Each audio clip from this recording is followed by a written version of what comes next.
Ihr habt mich um einen neuen, aktualisierten Hit-and-Run Ranger Guide gebeten und genau den liefere ich euch heute. Bevor wir anfangen, noch ein paar Hinweise zu diesem Guide. Er richtet sich natürlich vorrangig wie immer an Free-to-Play-Spieler.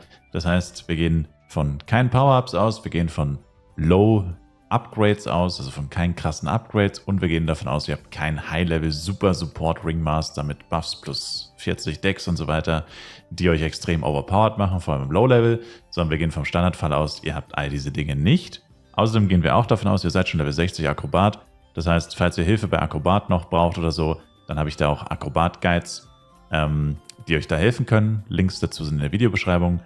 Und dann würde ich sagen, let's go. Dann kommen wir als allererstes zu den Stats. Da ist Ranger, wie ihr wahrscheinlich schon wisst, sehr großzügig oder sehr einfach gestrickt.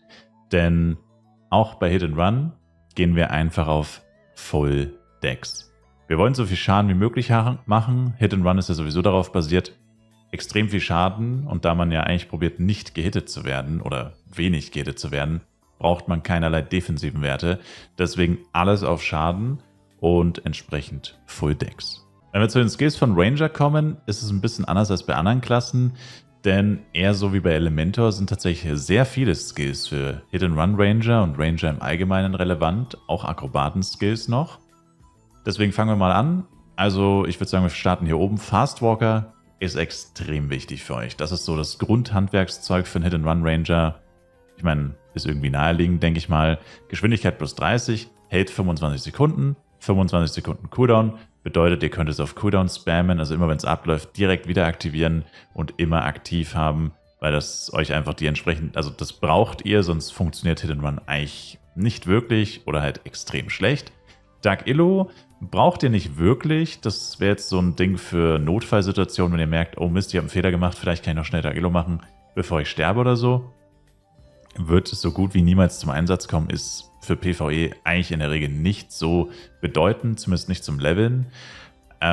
Perfect Block wiederum ist auf jeden Fall nice, gibt euch eine zusätzliche Blockrate, vor allem im Low-Level ist man weit entfernt von maximaler Blockrate. Die maximale Blockrate liegt in Fly Universe, by the way, bei 75%.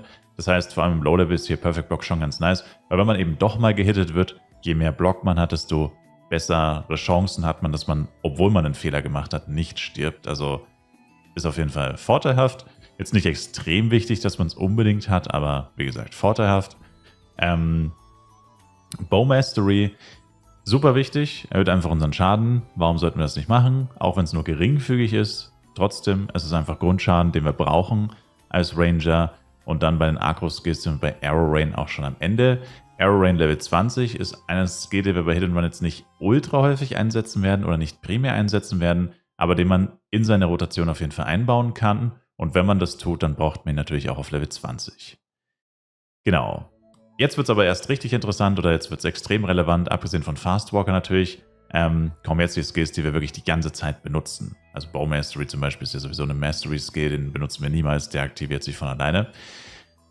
Denn jetzt kommen wir zu den anderen Handwerkszeugen. Und zwar haben wir hier mehrere Skills bei Ranger, insgesamt nur 9 Stück, was relativ wenig ist, aber wir brauchen tatsächlich die meisten davon. Also fangen wir an. Ice Arrow ist ein AOE-Angriff, der auf Dex und Int skaliert. Fragt mich nicht, wieso auf Int, ist einfach so. Jedenfalls skaliert er hauptsächlich auf Dex und sorgt dafür, dass die Monster natürlich einerseits AOE-Schaden bekommen und andererseits die Geschwindigkeit aller Monster mit einer 100%igen Wahrscheinlichkeit übrigens zu um 30% verringert werden. Und das ist quasi das Äquivalent oder so ein bisschen der Gegenpol zu Fast Walker. Wir selbst werden schneller und können zusätzlich die Mobs verlangsamen. Macht aber natürlich nur dann Sinn, wenn wir alle Monster, die uns bereits folgen, die wir bereits gehittet haben, vor denen wir gerade wegrannen, die müssen wir schon alle zeitgleich slowen, also möglichst auf einen Punkt bringen, die Monster, und dann erst slowen, sonst macht das wenig bis keinen Sinn. Aber genauere Ausführungen dazu haben wir später in der Gameplay-Demonstration. Für jetzt erstmal auf jeden Fall ein sehr hilfreicher Skill. Flame Arrow ist unser wichtigster Skill. Er hat nämlich unseren Main-Schadens-Output, hat einen 3 Sekunden Cooldown, AOE-Skill mit Damage over Time in einem festgelegten Area, also genau wie Arrow Rain im Endeffekt, das habe ich bei Arrow Rain nicht dazu gesagt, aber wie gesagt, kommt bei der Gameplay-Demonstration noch. Und hier machen wir einfach Flame Arrow mit Flame Arrow machen wir den meisten Schaden. Den Schaden von Flame Arrow können wir tatsächlich auch durch das Element unserer Waffe beeinflussen, auch dazu gleich noch mehr. und ist damit einfach unser bester Skill, den wir möglichst eigentlich auf Cooldown spammen wollen. Also immer wenn Flame Arrow geht, wollen wir ihn eigentlich benutzen.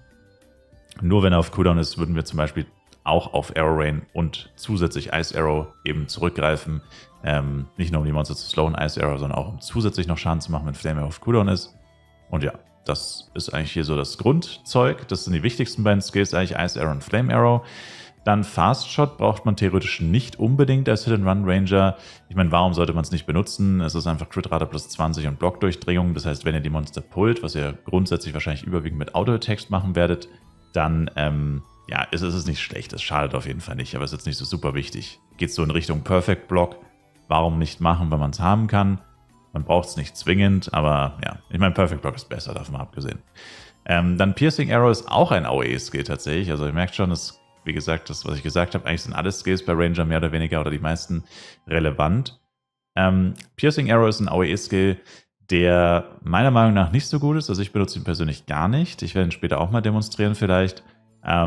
Ich persönlich bin einfach der Meinung, dass es kein sehr guter Skill ist, vor allem wenn man mit eben zum Beispiel Flame Arrow vergleicht oder selbst mit Arrow Rain. Denke ich nicht, dass er den gleichen Damage Output haben kann, wegen einer Besonderheit des Skills, zu der ich dann noch kommen werde. Ihr könnt ihn benutzen, wenn er euch persönlich taugt oder wenn ihr ihn cool findet oder was auch immer, aber ich persönlich finde nicht, dass man ihn zum Hit-and-Run-Spielen jetzt unbedingt braucht. Dann Nature, auch ein sehr wichtiger Skill mit Level 70.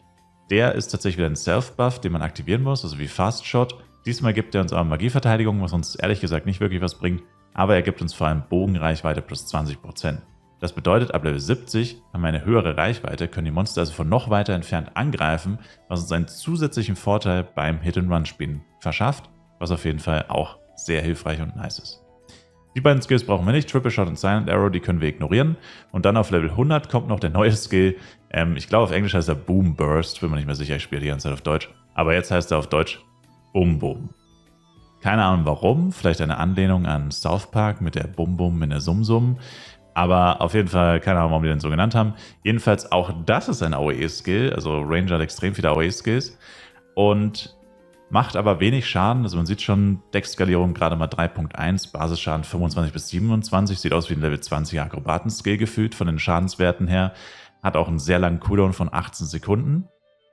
Und was der Skill macht, ist im Endeffekt, er wirft alle Monster hoch in die Luft oder wie auch immer, kann man sehr gut kombinieren mit anderen Skills, vor allem den Damage over Time Skills und sorgt dafür, dass die Monster eben kurzzeitig hochgeworfen und auf den Boden geworfen werden, also erst in die Luft und dann auf den Boden geworfen werden, was uns einfach Zeit verschafft, in dieser Zeit so viel Schaden wie möglich zu machen und unseren HNR Damage Output extrem zu boosten und uns halt auch Zeit zu verschaffen, zum Beispiel um Fast Walker zu reaktivieren, um Ice Arrow neu zu applyen, dass die Monster weiterhin geslowt sind und so weiter. Also es ist mehr ein Utility-Skill als ein Schaden-Skill, weil Schaden macht das sehr wenig, aber er macht zusätzlich ein kleines bisschen Damage und verschafft uns insgesamt die Möglichkeit, noch viel mehr Schaden zu machen. Also das ist eigentlich auch so einer der wichtigsten Skills bei Ranger, kommt aber leider eben erst mit Level 100.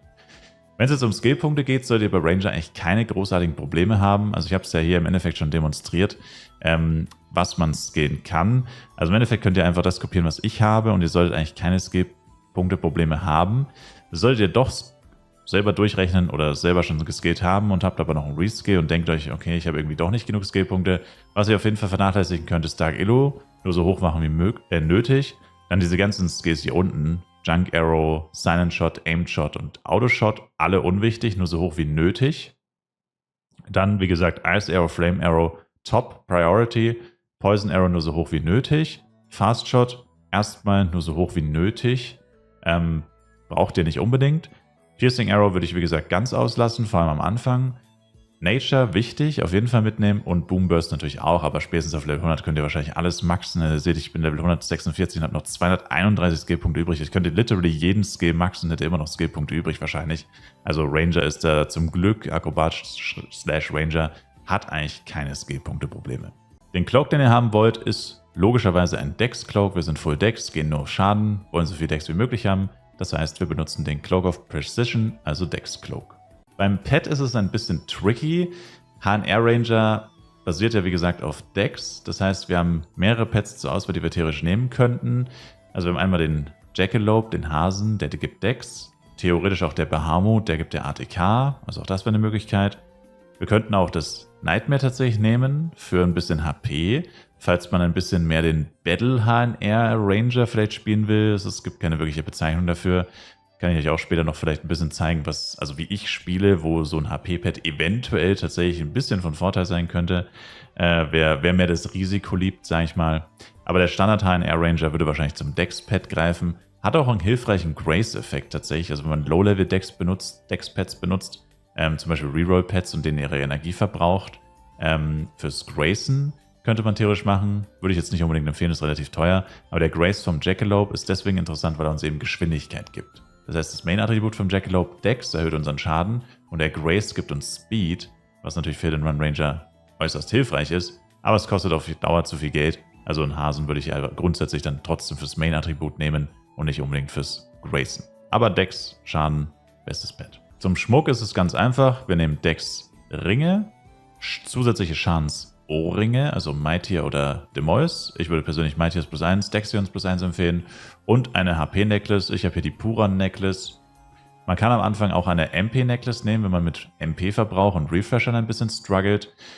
Finde ich jetzt nicht unbedingt notwendig, weil die Skills jetzt nicht so ultra teuer sind, wobei ich jetzt natürlich auch gut reden habe. Ich habe schon ein relativ hohes Level natürlich. Also am Anfang habe ich auch ein bisschen damit gestruggelt. Also ihr könnt auch eine MP-Necklace nehmen, ja. Also da könnt ihr im Endeffekt selber aussuchen, was ihr lieber mögt. Dann die Waffen-Upgrades. Hier ist es bei Ranger auf jeden Fall interessant und wichtig, habe ich vorhin schon mal erwähnt. Mit dem können wir unseren Schaden von Flame Arrow boosten. Also, Element reicht tatsächlich Feuer +1. Ihr müsst Feuer nicht höher als 1 machen, der Schaden verändert sich nicht weiter. Ich habe es extra nochmal ausprobiert bei den Dummies in St. Morning heute mit einem Bogen Feuer +0, Feuer +1, Feuer +2 und mir die Unterschiede angeguckt. Feuer +0 ist weniger Schaden als Feuer +1, aber Feuer +1 und Feuer +2 ist zum Beispiel der gleiche Schaden. Das heißt, Feuer +1 reicht, was sehr nice ist. Das heißt, wir können uns da sehr viel Geld sparen, weil wir kein Element upgraden müssen und können aber trotzdem unseren Schaden gut boosten. Also in meinem Testfall war es jetzt so, ich hatte Schaden +0, 8600 und Schaden +1 war dann 9400. Also man kann sagen, ein guter 10% Damage Boost und das ist schon ziemlich nice. Also 10% einfach nur, dass ihr Feuer +1 auf eure Waffe macht. Für jedes Mal, wo ihr Flame Arrow benutzt, das ist extrem gut. Dann, also Feuer +1 Element, Sockel, habe ich tatsächlich momentan keine auf meinem Bogen. Ja, da würdet ihr grundsätzlich natürlich auch eher Schaden wollen. Hier könnt ihr wie immer wählen zwischen Dex-Karten und Volt-Karten. Dex für Schaden, Volt ist Fähigkeitsschaden. Ich persönlich würde wahrscheinlich tatsächlich eher zu den Dex-Karten greifen, weil ich meine, die müssten extrem günstig sein. Also sie sollten preis-leistungstechnisch weit über den Volt-Karten liegen. Also das heißt, die Volt-Karten sollten wesentlich teurer sein als die Dex-Karten. Nicht, dass Volt-Karten teuer sind, aber sie sind wahrscheinlich wesentlich teurer als Dex-Karten. Ich denke, Dex-Karten sind die günstigsten im Spiel oder welche der günstigsten im Spiel. Das heißt, da solltet ihr auf jeden Fall kein Problem haben. Also Electric-Karten sind das. Genau, die boosten einfach euren Schaden. Bei Sockel jetzt vor allem im Low-Level eher nicht so wichtig sind, aber falls ihr sockeln wollt, dann auf jeden Fall mit Dex-Karten. Oder falls doch Volt-Karten günstiger sein sollten, dann halt Volt-Karten. Auf jeden Fall, das sind eure beiden Optionen. Skill Damage wollt ihr natürlich Flame Arrow haben. Alternativ geht auch Arrow Rain, also Flame Arrow oder Arrow Rain Schaden auf der Waffe. Arrow Rain wäre auf jeden Fall die zweite Wahl, weil ihr Arrow Rain im Hit and Run eigentlich nicht so oft benutzt. Aber Arrow Rain kriegt den, ich glaube, also Arrow Rain hat eine sehr gute Verarbeitung von Skill Damage, weil der Skill mit einmal benutzen extrem viel Schaden macht. Aber dadurch, dass Flame Arrow einen extrem kurzen Cooldown hat und den wesentlich öfter einsetzen werdet, nehmt ihr definitiv Flame Arrow Damage auf der Waffe. Aber wie gesagt, ihr müsst jetzt nicht auf Flame Arrow Damage schwitzen. Falls ihr Ice Arrow Schaden auf der Waffe habt, ist auch nicht schlecht. Es soll halt auf jeden Fall ein Skill sein, den ihr oft benutzt. Das heißt zum Beispiel, wenn ihr Arrow Rain zum Beispiel gar nicht benutzt, aus welchen Gründen auch immer, dann natürlich kein Arrow Rain. Also einer von den dreien soll es auf jeden Fall sein. Arrow Rain, Flame Arrow oder Ice Arrow. Alles andere wäre schlecht, weil alle anderen Skills benutzt ihr eigentlich kaum oder sehr wenig. Zu den Buffs kommen wir dann jetzt noch. Also die wichtigsten Buff tatsächlich als Hit-and-Run Ranger ist ein bisschen anders als bei anderen Klassen. Und zwar ist es so, dass wir auf jeden Fall Mantis Sign auf Max brauchen und dann Quickstep extrem wichtig ist. Also Quickstep haben wir bisher immer gesagt, bei allen anderen Klassen eigentlich außer Hit-and-Run Elemente und Psy, also andere Hit-and-Run Klassen, ist jetzt nicht so wichtig, also ist ein geiler Luxus. Natürlich, wenn man schneller zu dem nächsten Monster läuft, wenn man insgesamt schneller läuft und so weiter. Das gibt einem natürlich auch irgendwo Levelgeschwindigkeit, sage ich mal, weil man spart sich ja Zeit beim Laufen. Das ist nicht unwichtig. Aber es hat für die meisten Klassen keine Top-Priorität, dass man es, sage ich mal, über Heap-Up oder sonst was stellt. Und hier ist es aber so, hier stellen wir es tatsächlich eigentlich über alles andere, außer Mantis-Sein vielleicht, weil es wirklich so unfassbar wichtig ist, dass wir so schnell wie möglich sind. Ja? Also wir wollen so schnell wie möglich sein und brauchen deswegen unbedingt Quickstep, aber sollte kein Problem sein, dass ihr Quickstep dann auf Level 60 schon Max habt. Wie gesagt, Mantis-Sein Quickstep und dann habt ihr eigentlich mehr oder weniger freie Wahl. Also Haste würde ich auf jeden Fall noch machen, weil ich bin mir relativ sicher, Ranger am Anfang hat tatsächlich auch noch Attack Speed Probleme. Falls nicht, dann ignoriert das einfach. Und dann natürlich Cannonball für Schaden. Alles andere ist dann relativ egal. Beef Up erhöht tatsächlich auch euren Schaden minimal, ist auch nicht ganz unwichtig, by the way. Und vergesst auf jeden Fall auch nicht, euren Ranger Mantis-Sein zu buffen. Also ich weiß nicht, ob das jeder macht. Also ich buff sogar meinen Blade Mantis-Sein. Einfach, weil ich es halt so drin habe im Action-Slot und so weiter. Ist mir ziemlich egal, wie viel das dann bringt oder nicht. Ich mache das einfach von Haus aus, dass ich es einfach nicht vergessen kann. Deswegen kriegt jeder meiner Chars grundsätzlich alle Buffs, abgesehen von Accuracy und Beef Up buff jetzt zum Beispiel meine Mages nicht, weil das ist wirklich komplett sinnlos. Aber grundsätzlich solltet ihr das auf jeden Fall dran denken, weil manche Skills vom Ranger minimal mit Int skalieren. Zum Beispiel Flame Arrow Damage steigt durch Int minimal an. Und das ist halt nicht ultra wichtig, aber ist auf jeden Fall noch ein Tipp. Das heißt, eigentlich eure besten Skills, was vor allem den Schaden angeht, sind Quickstep, Mantis-Sein, Haste, Cannonball und tatsächlich Beef Up. Also die alle erhöhen indirekt oder direkt euren Schaden. Was ihr wirklich gar nicht braucht, ist eigentlich Accuracy theoretisch oder sehr wenig. Cat's Reflex theoretisch auch nicht so wirklich viel. Heap Up und Patience auch nicht so wirklich viel, weil grundsätzlich wollt ihr ja sowieso nicht gehittet werden. Diese Skills sind halt Buffs sind dann wirklich relevant, wenn ihr natürlich gehittet werdet. Ja, und was ihr natürlich sonst noch braucht, ganz normal die Ringmaster Skills, die erwähne ich grundsätzlich eigentlich nicht wirklich mit, weil das ist ja eigentlich selbst erklärend, dass ihr die haben wollt. Protect, Spiritual Fortune und natürlich GT. Dann haben wir ja schon über die Waffen gesprochen und über die Waffenerweckung, die ihr haben wollt, also grundsätzlich Flame Arrow. Jetzt kommen noch ein paar wichtige Hinweise zu den Waffen und die Waffen selbst, die ihr im Bestfall haben wollt. Also ich bin gerade auf dem Guardian Bow hier im Flypedia Wiki. Allerdings ist es so, dass ihr den gar nicht unbedingt braucht. Wenn man sich die Stats anguckt, gibt er uns nämlich maximale HP und Crit Chance plus 15. Das sind beides Werte, die wir als Hit-and-Run Ranger eigentlich nicht wirklich brauchen. Allerdings ist es halt so, dass ein Guardian Bow vor allem mit einer guten Skillerweckung wesentlich öfter zu finden ist und vor allem hat er natürlich auch den höchsten ATK-Wert. Macht zugegebenermaßen zu wenig Unterschied leider. Also diese Unique-Waffen finde ich persönlich, was den ATK-Wert angeht, sind ein bisschen zu irrelevant, weil sie gar nicht mal so viel mehr ATK haben als normale Waffen, NPC-Waffen oder außergewöhnliche Waffen oder so. Aber trotzdem, Guardian Bow wäre in der Regel wahrscheinlich trotzdem die erste Wahl für die meisten Leute. Einfach nur, weil 15% HP-Rate halt trotzdem nice ist. Und wie gesagt, man findet halt leicht einen Guardian Bow, der zum Beispiel 23, 25 Flame Arrow Schaden hat, was man bei anderen Bögen jetzt nicht unbedingt hat. Nicht, dass es ultra wichtig wäre, aber kann man hier halt auf jeden Fall erstens mehr Skill Damage bekommen als bei den meisten anderen Waffen und außerdem halt leichter welchen finden, den man kaufen kann, weil selber upgraden, selber Waffen, Reroll-Scrolls benutzen, Skill-Reroll-Scrolls benutzen, ist eher nicht so empfehlenswert, muss man sagen.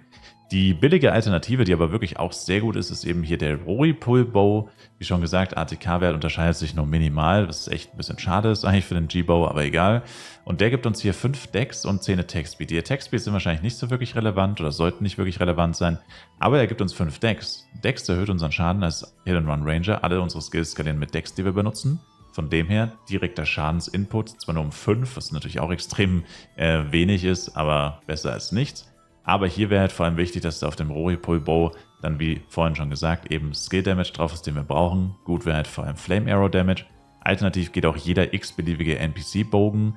Allerdings auch da wichtig, dass Flame Arrow Damage drauf ist. Und dass Flame Arrow Damage drauf sein kann, muss der NPC-Bogen, by the way, mindestens Level 60 haben. Vorher geht es nicht. Und ja, danach ist es eigentlich relativ linear, was die Bögen angeht, aber auch ein bisschen langweilig, muss man sagen. Also auf Level 70 wäre tatsächlich die beste Wahl und rein theoretisch wäre es immer die beste Wahl der Bow of Iblis, denn er gibt uns 10 Dex und 10% Skill Damage. Das ist der einzige Bogen, der uns Skill Damage gibt. Das Problem ist halt, er ist relativ selten, relativ teuer, vor allem mit einer guten Erweckung und für Anfänger deswegen halt nicht unbedingt die beste Wahl, beziehungsweise nicht unbedingt die erste Wahl, da man halt sich in Umkosten stürzen muss, so einen Teil überhaupt zu finden, vor allem mit einer guten Skill-Damage-Erweckung und das dann halt irgendwie dann doch wieder nicht so ultra viel Sinn macht. Deswegen persönlich finde ich den Hissbow eigentlich gar nicht mal so schlecht, denn er gibt uns auch 10 Decks, also zumindest die 10 Decks kann der Hissbow ausgleichen. Außerdem ist Hissbow wesentlich unseltener tatsächlich, nicht unbedingt sehr viel günstiger, aber auf jeden Fall unseltener. Und das heißt, vor allem mit einer guten Skill-Erweckung findet man sehr viele Hissbows. Also Hissbow mit gutem Flame Arrow Damage gibt es einige und kann man halt zeitgleich auch zum Beispiel zum Giants Hunten benutzen. Also es ist halt ein bisschen universeller. Der Iblis Bow ist halt wirklich für den Run Ranger oder für Skill Ranger. Alles andere kann der halt nicht, weil er gibt uns halt 10 Decks und 10 Skill Damage. Sobald er keine Skills benutzt, ist der Bogen mehr oder weniger nutzlos. Da ist der Hissbow halt zumindest dann ein bisschen vielseitig einsetzbar. Also muss jeder für sich selbst entscheiden, aber Iblis Bow ist auf jeden Fall die teurere, aber auch bessere Alternative theoretisch. Dann Angel Bow finde ich persönlich hammergeil, gibt 15 Decks und 20 HP. Warum? Wie gesagt, das hängt mit meinem Spielstil zusammen, aber 20 HP ist ziemlich cool und trotzdem 15 Decks, das erhöht unseren Schaden weiter. Zwar wieder nur um plus 5 Decks von den vorigen Bogen, die wir uns gerade angeschaut haben, aber ist trotzdem ziemlich cool und außerdem ist er meistens auch relativ günstig. Und auch hier wieder, es gibt einige Angel Bows mit guten Skill-Erweckungen. Und dann stoßen wir auf ein Problem. Denn dann gibt es keine Bögen mehr, die irgendwie Fähigkeitsschaden oder wirklich Decks geben. Dann gibt es plötzlich nur noch ATK oder halt die Tank-Variante mit HP. Also Mythic Silver, Bloody Obsidian zum Beispiel. AG Bow gibt einfach nur Crit Damage und Crit-Rate. Und alle anderen Bögen, die man noch zur Auswahl hat, geben eben nur ATK. Also ab da hat man dann nur noch die Möglichkeit, geht man jetzt auf den 1v1-ATK-Bow. ATK erhöht natürlich auch unseren Skill-Damage. Oder geht man auf die Full-Tank-Variante, was aber als Hit-and-Run-Ranger keinen Sinn macht, weil, ja. Aber dazu kommen wir dann auch gleich noch, warum das dann vielleicht auch gar keine so große Rolle mehr spielt. Aber solltet ihr euch entscheiden, weiter Hit-and-Run zu spielen, würde ich tatsächlich den Bloody Bow nehmen. Einfach weil er halt ATK plus 10% gibt und halt auf dem Level halt, naja, doch irgendwie cool ist mit dem Steel HP noch, dass man sich für jeden Schadenspunkt, den man austeilt, auch ein bisschen entgegenhält. Kann das Hit-and-Run auch theoretisch hier und da mal eine kleine Rolle spielen, aber wirklich nur eine kleine wahrscheinlich. Aber ja, gibt uns 10% ATK. Was nicht so gut ist wie 10% Skill Damage, aber zumindest auch Damage ist. Und später ist es dann halt Nemo's Fury. Das wäre auf jeden Fall wieder die beste Alternative, denn er hat erstens mal einen gigantischen ATK-Wert. Außerdem mehr ATK als der Bloody Bow auf jeden Fall. Und er hat noch diesen Waterbomb Skill Chance Damage. Und Waterbomb bedeutet einfach, das ist ein zusätzlicher AOE-Skill, der von der Waffe selbst getriggert wird. Also wenn ihr zum Beispiel Flame Arrow spammt, Arrow Rain, Ice Arrow und so weiter, kann zusätzlich Waterbomb getriggert werden. Und wenn Waterbomb getriggert wird, dann kommt zusätzlicher AOE-Schaden basierend auf euren Attributen, die ihr verteilt habt unter H, also abhängig von eurem Level, kann man auch sagen, mehr oder weniger. Und ja, das ist schon ziemlich cool. Das ist ziemlich cool, aber jetzt kommen wir zu dem, was ich gerade kurz angeschnitten habe, warum das ab Level 120 vielleicht gar keine Rolle mehr spielt, welchen Bogen ihr nehmt. Und zwar aus dem simplen, einfachen Grund, dass ihr ab 120 wahrscheinlich kein Hit-and-Run-Ranger mehr spielen solltet. Das Problem bei Hit-and-Run-Ranger ist, er wird immer schwächer im Verlauf des Spiels. Auf Level 60 würde ich sagen, ist Hit-and-Run-Ranger oder Ranger generell eine der stärksten Klassen, weil er extrem viele coole Skills bekommt, die ihm auch wirklich weiterhelfen, mit denen sich eben neue Spielstile eröffnen, wie AOE Face Tank, AOE Hit-and-Run, 1v1 wird stärker und so weiter. Also Ranger ist ziemlich cool auf Level 60, muss man wirklich sagen. Die meisten anderen Klassen schalten ihre AOE-Skills oder auch ihre anderen wichtigen Skills erst mit Level 65 frei. Und Ranger kriegt eigentlich alle coolen Skills schon mit Level 60. Ein paar andere kommen dann ja auch noch mit Level 70 und so. Aber die elementarsten Skills sind wirklich alle auf 60 und das ist richtig cool. Und da ist er halt sehr stark. Und er fällt dann aber immer weiter ab, muss man sagen, bis eben 120. Und das liegt einfach daran, dass die Monster immer mehr HP haben. Der Schaden von dem Hit-and-Run-Ranger sich nicht großartig verändert. Also natürlich kriegt er immer mehr Decks, aber das ist im Verhältnis zu der HP, die die Monster dazu bekommen, zu wenig. Und vor allem im Asria stößt man halt dann, wenn die Monster langsam mal 150, 200.000 HP haben, einfach auf das Problem, dass die halt einfach nicht mehr down gehen. Also man schafft es nicht mehr in diesen 28 Sekunden, die man hat, bevor die ersten Monster weglaufen. Wenn man Hit-and-Run spielt, schafft man es einfach nicht mehr, die rechtzeitig zu töten, bevor sie eben weglaufen. Und deswegen ist meine persönliche Empfehlung, entweder ihr wechselt auf 120 auf Face Tank, wenn ihr weiter AOEen wollt. Ihr könnt weiter Full Decks bleiben. Ihr müsst nur euer Equipment eventuell überarbeiten. Auch dazu habe ich einen Guide hochgeladen, den ich eventuell noch aktualisieren werde. Mal schauen. Aber auf jeden Fall würde ich da eventuell auf Face Tank wechseln, wer weiter AOEen möchte. Und wer 1v1 spielen möchte, würde ich auch erst auf 120 wirklich zu raten. Ab 120 hat man eben den Bloody Bogen. Und der Bloody Bogen sorgt wirklich dafür, dass man hier einen extremen Damage Boost bekommt für 1v1 Gameplay und natürlich der Steal-HP-Effekt ist ziemlich nice. Also da würde ich dann wechseln. Man kann natürlich weiter Hit-and-Run spielen. Ich habe es selber bei Mammut schon mal ausprobiert, Hit-and-Run zu spielen. Es geht. Es ist nicht besonders geil, muss ich sagen, vor allem wenn ich es mit Elementor oder so vergleiche. Aber es geht. Also man kann auf jeden Fall weiterspielen. Wenn ihr unbedingt Dedicated HNR Ranger bleiben wollt, dann könnt ihr das machen. Aber ich empfehle es euch eher nicht. Als nächstes kommen wir endlich zu den Sets. Vorab noch kurz zu den Upgrades. Wie immer plus 5 plus 6 reicht eigentlich. Vor Level 105 auf jeden Fall. 3 Sockel mit ATK reicht auch vollkommen. Wenn es weniger ist, ist es weniger. Und auf jeden Fall die Empfehlung, kauft euch das Equipment. Probiert es nicht selber zu upgraden. Selber upgraden ist grundsätzlich teurer. Also plus 5 plus 6 kann man schon selber machen. Sockeln eher nicht. Sockeln kann auch relativ teuer werden. Und ja, für den Anfang reichen auf jeden Fall 3 Sockel. Ab Level 105 will man dann schon auch hier wieder R plus 8 oder ja, 16% haben. Also ein bisschen höheres Level bedeutet ja auch ein bisschen mehr Geld zur Verfügung. Und dann halt will man auch ein bisschen da noch ein bisschen sein Equipment upgraden.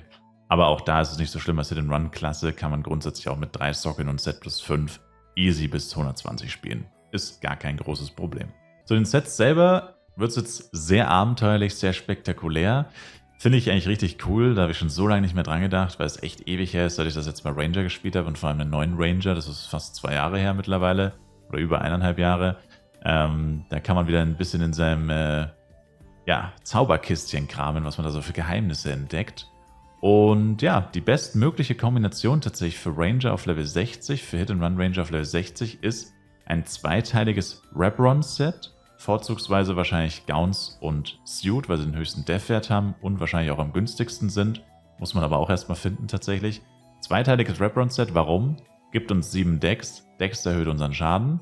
Und wir kombinieren das mit einem zweiteiligen Cruiser-Helm, Cruiser-Boots, zweiteiliges Cruiser-Set für 75 Bow-ATK. Dann haben wir 75 Bow-ATK und 7 Decks, also vierteilig dann quasi, jeweils der 2 von 4 Set-Effekt. Und kombinieren das zusammen zu einem eigenen Cruiser Wrap-Run-Set und haben damit die bestmögliche Damage-Variante bis Level 75. Muss man jetzt nicht unbedingt machen, ihr könnt auch einfach ein vierteiliges Wrap-Run-Set tragen, ihr könnt auch das Rohrens-Set tragen von CB, ihr könnt auch ein Cruiser-Set tragen, spielt keine gigantische Rolle, es macht extrem wenig Unterschied, aber die bestmögliche Damage-Variante für Skill Ranger, für Hit-and-Run Ranger, wäre tatsächlich zweiteilig Wrap-Run, zweiteilig Cruiser, falls ihr das machen wollt. Aber ich würde auf jeden Fall keine Cruiser-Suit suchen, weil die ist ziemlich teuer. Ich würde dann probieren, dann die Wrap-Run-Suit zu nehmen und eben die anderen Teile random dann zusammenwürfeln, wie ihr sie halt findet, vielleicht. Und ja, dann auf Level 75 könnt ihr das Ganze aber direkt verwerfen, weil auf 75 kommt das beste Set für Hit-and-Run Ranger, und zwar Okas oder Oscar, je nachdem welches Geschlecht. Und da haben wir 2 von 4 Set-Effekt ist Dex, 10% Skill-Damage und 15% HP. Also alles Werte, die wir eigentlich brauchen, bis auf die HP vielleicht, aber gut, HP kann eigentlich nie schaden, sage ich mal. Von dem her nehmen wir das auf jeden Fall auch mit. Aber 10 Dex, 10 Skill Damage ist auf jeden Fall das Nonplusultra Hit and Run, Skill, AOE Set.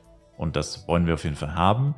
Und das wechseln wir auch nicht mehr bis Level 120. Also mit dem Oka-Set probiert man wirklich bis 120 zu leveln. Als Hit and Run Ranger sollte das eigentlich auch kein Problem sein. Und dann, wenn man auf 120 sich tatsächlich entscheidet, weiter Hit and Run zu spielen, haben wir ja schon drüber gesprochen, dann würde man tatsächlich zum Acer wechseln. Sieht zwar grundsätzlich natürlich aus wie ein Face-Tank, AOE-Set, aber es gibt uns einfach nochmal wesentlich mehr Schaden. Es gibt uns ATK, es gibt uns PvE-Damage, und zwar wesentlich mehr, als es uns Skill-Damage gebracht hat. Außerdem natürlich extreme Verteidigungswerte und so weiter und so fort, die wir nicht zwingend brauchen. Aber wenn man halt mal einen Fehler macht, auch hier wieder eine wesentlich höhere Wahrscheinlichkeit, dass man diesen Fehler überlebt, mit je mehr Damage Reduction und so weiter und so fort, desto besser ist das Ganze. Und rein theoretisch wäre es dann natürlich so, auf Level 150, dass wir dann hier noch auf das Sanira-Set wechseln würden, das im Endeffekt mehr oder weniger die gleichen Werte hat. Aber ich gehe mal nicht davon aus, dass irgendjemand von euch auf 150 noch Hit-and-Run Ranger spielt. Wenn doch, sollten Sie einen Arzt oder Apotheker um Rat fragen. Aber ja, also falls doch, dann wäre das das Set der Wahl. Dann kommen wir zur größten Änderung, die Flyth Universe wahrscheinlich jemals erlebt hat, was Hit-and-Run angeht. Und zwar die Monster Focus Timer Änderung, aka der Hit-and-Run Nerf im Juli 2022. 5. Juli 2022, das war knapp 3 Wochen, nachdem das Game released wurde, wurde Hit-and-Run extrem genervt, weil sich viele Leute darüber beschwert haben, dass Hit-and-Run viel zu einfach und viel zu stark ist. Not gonna lie, es war auch viel zu einfach und viel zu stark, es war extrem geil. Aber es wurde leider genervt, und bevor wir uns das Gameplay angucken, gleich noch ist das hier Vielleicht ein cooles Spreadsheet für euch, könnt ihr einen Screenshot davon machen oder so. Habe ich auch gerade gemacht für meinem eigenen Video. Und ja. Monster Focus Timer, the time they chase you without landing a hit is now based on the number of monsters focusing the same player. Das bedeutet quasi, wenn ihr ein Monster sammelt, ab einer gewissen Anzahl an Monster gibt es eben einen Timer, ab wann diese Monster dann Fokus verlieren, das heißt weglaufen. Die kriegen dann diesen traurigen Smiley beim Kopf und dann seht ihr quasi, okay, das Monster ist weg. Und zwar, wenn ihr unter 4 Monster seid, dann habt ihr 3 Minuten Zeit. Das heißt, wenn ihr 1, 2, 3 Monster bekämpft, dann laufen die erst nach 3 Minuten weg, wenn sie euch nicht mehr getroffen haben. 80 Sekunden, das heißt 1 Minute 20, ist es ab 4 bis 7. Das ist ein bisschen falsch formuliert, glaube ich, weil hier steht quasi unter 7, also es müsste kleiner gleich 7 sein, weil beim nächsten geht es mit 8 weiter. Aber spielt keine Rolle. Das heißt, 4 bis 7 sind 1 Minute 20. Ab dem 8. Monster und bis zum 13., also auch hier fehlt das kleiner gleich, hier steht nur kleiner, was 12 bedeuten würde. Ab dem 8. bis zum 13. Monster habt ihr 50 Sekunden, was schon ziemlich lange ist, muss man sagen. Ist für 13 Monster 50 Sekunden ist ziemlich lange. Aber, und das war eben der entscheidende Nerf, ab dem 14. Monster habt ihr nur noch 28 Sekunden. Diese 28 Sekunden, die erwähne ich auch noch oft im Stream. Also das ist eigentlich das, was hängen geblieben ist von damals. Diese anderen Werte, not gonna lie, habe ich nicht auswendig im Kopf. Ich weiß nur 28 Sekunden ab 14 Monstern. Beziehungsweise ich weiß halt, wenn ich einfach viele Monster gepult habe, sind es 28 Sekunden. Also ich weiß natürlich nie genau, jetzt sind es 14, 13, 12, ist ja vollkommen egal. Ich weiß einfach nur, wenn du viele Monster pulst, 28 Sekunden Zeit. Das heißt, du musst dich beeilen, viel Schaden machen. Und du musst dann einfach ein Gefühl dafür entwickeln, wie viel ist das? Wie viel sind 28 Sekunden? Wie viel sind 14 Monster? Aber so denkt man eigentlich nicht, sondern das ist einfach ein Gefühl, das man entwickelt. Und ja, aber für alle, die halt anfangen damit, ist das vielleicht mal ein ganz cooler Hinweis, dass es eben diese Timer gibt, die da im Hintergrund laufen und die man dann einfach im Kopf haben muss, wenn man sich eben sonst wundert, ja, warum laufen denn meine Monster immer weg? Und das ist halt das, was man da einfach so, also das ist der Hintergrund, warum das so ist. Also zuallererst möchte ich euch demonstrieren, warum ich kein großer Fan von Piercing Arrow bin. Weil es bei Hit and Run tatsächlich ein bisschen hinfällig ist, muss ich ehrlich zugeben. Ich habe den Skill ein bisschen anders in Erinnerung gehabt. Wie gesagt, ich habe schon länger nicht mehr Ranger gespielt, aber es macht trotzdem Sinn. Und zwar hat er zwar ein relativ hohes Dex-Scaling und einen relativ hohen Basisschaden, aber macht trotzdem gar nicht so viel Damage. Keine Ahnung warum, ehrlich gesagt. Also 12.600 hier mit Piercing Arrow und Ice Arrow mit einem wesentlich schlechteren Scaling. Hat er zusätzlich noch das In-Scaling, muss man dazu sagen, aber trotzdem macht 12.400. Das heißt, obwohl er eigentlich der wesentlich stärkere Skill, so sieht es zumindest aus, auf dem Papier ist, macht Ice Arrow kaum weniger, der wesentlich schwächer aussieht.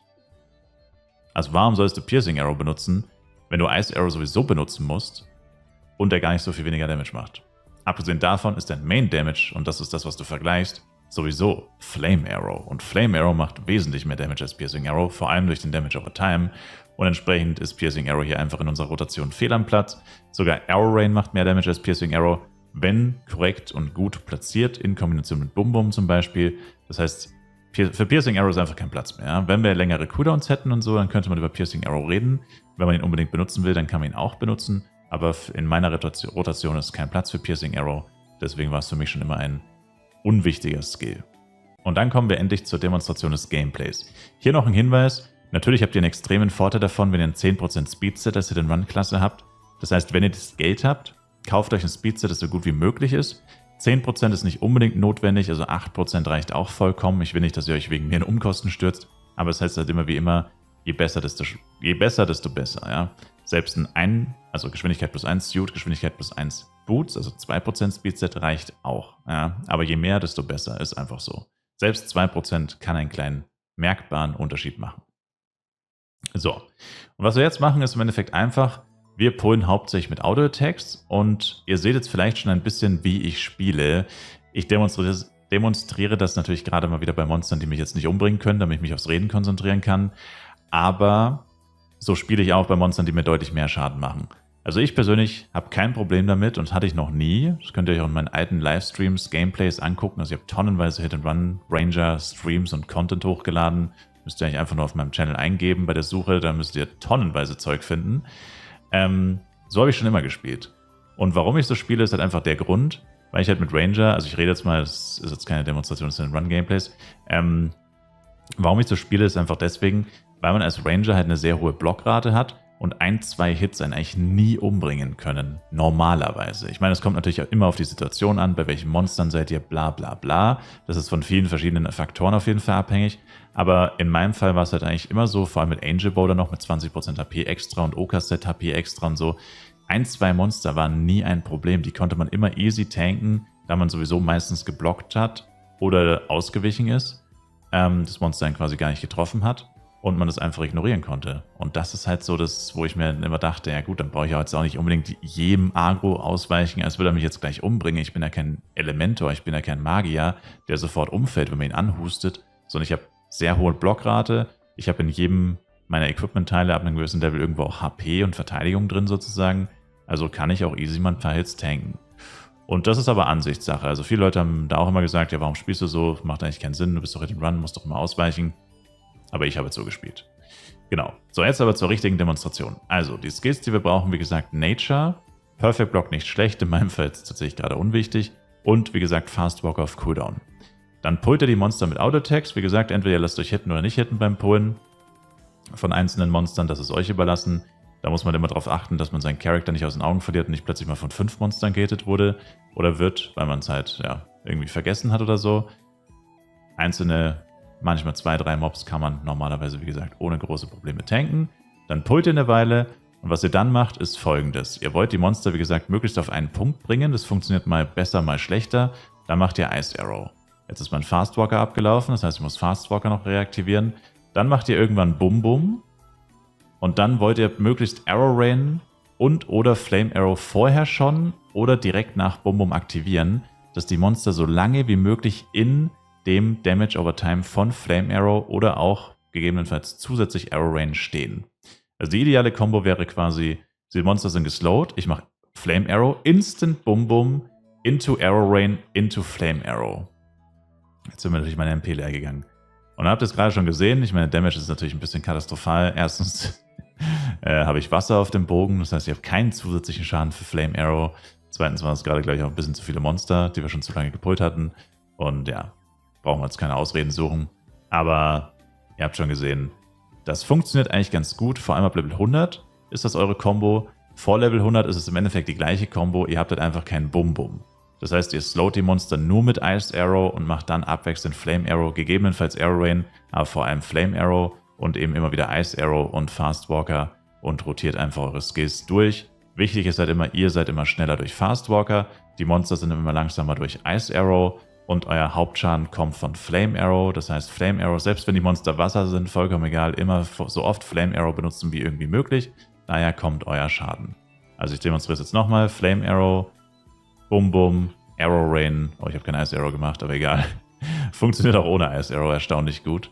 Ja, also ihr slowt sie, Ice Arrow, dann, das ist noch ein bisschen zu lange Cooldown, Ice Arrow, Flame Arrow, Bum Bum, Arrow Rain, die kriegen die ganze Zeit noch Damage over Time und dann wieder Flame Arrow. Und so kriegt man die Monster eigentlich ziemlich gut down. Wie gesagt, vor Level 100 pullen und dann macht man es, mache ich nochmal kurz, hier, ich pull zu viele Monster für Demonstrationen, merke ich gerade. Vor Level 100 Ice Arrow und dann einfach Flame Arrow, zack. Dann nicht vergessen Fast Walker wieder aktivieren. Nice Support Bug. Dann wieder Flame Arrow. Eventuell mal Arrow Rain auch zwischendurch. Aber eigentlich, also Arrow Rain braucht ihr eigentlich grundsätzlich nur erst dann, wenn ihr wirklich Bum Bum habt, damit ihr den Triple Damage over Time irgendwie hinbekommt. Bei Flame Arrow hat so einen kurzen Cooldown, wenn ihr zwischendurch lauft und oder Fast Walker noch reaktiviert, habt ihr immer sofort Flame Arrow wieder, weil es nur 3 Sekunden Cooldown ist und das ist so wenig Cooldown, dass ihr das einfach die ganze Zeit habt. Also ihr habt wirklich kaum Zeit, was anderes außer Flame Arrow zu benutzen und deswegen auch Piercing Arrow so unwichtig, weil ihr könnt eigentlich fast die ganze Zeit nur Flame Arrow benutzen und genau das ist auch das, was ihr wollt. Ja. Und das war es im Endeffekt auch schon. Also mehr gibt es da gar nicht zu sagen. Ist eigentlich ziemlich simpel, finde ich persönlich. Man braucht halt einfach ein bisschen Übung. Ich persönlich spiele jetzt natürlich aktuell auch keinen Hit-and-Run-Ranger mehr. Deswegen bin ich auch etwas aus der Übung. Aber es ist wirklich kein Hexenwerk. Das kann man relativ leicht lernen. Aber man muss sich halt auch darauf einlassen, wenn man von vornherein sagt, oh, wie geht das? Das kann ich nicht, das will ich nicht. Ich meine, dann wird es halt wahrscheinlich auch nicht funktionieren. Aber wenn man da Lust drauf hat und das cool findet und sich da ein bisschen einübt, ist das sau geil. Und ja, wie immer hoffe ich habe nichts vergessen zu sagen. Falls euch noch irgendwas interessiert oder ich irgendwas vergessen habe, schreibt es auf jeden Fall in die Kommentare. Und dann sehen wir uns hoffentlich im nächsten Fly Universe Video wieder. Schaut auf jeden Fall auch gerne im Livestream vorbei. Twitch-Link ist in der Videobeschreibung. Bis zum nächsten Mal, haut rein und ciao, ciao.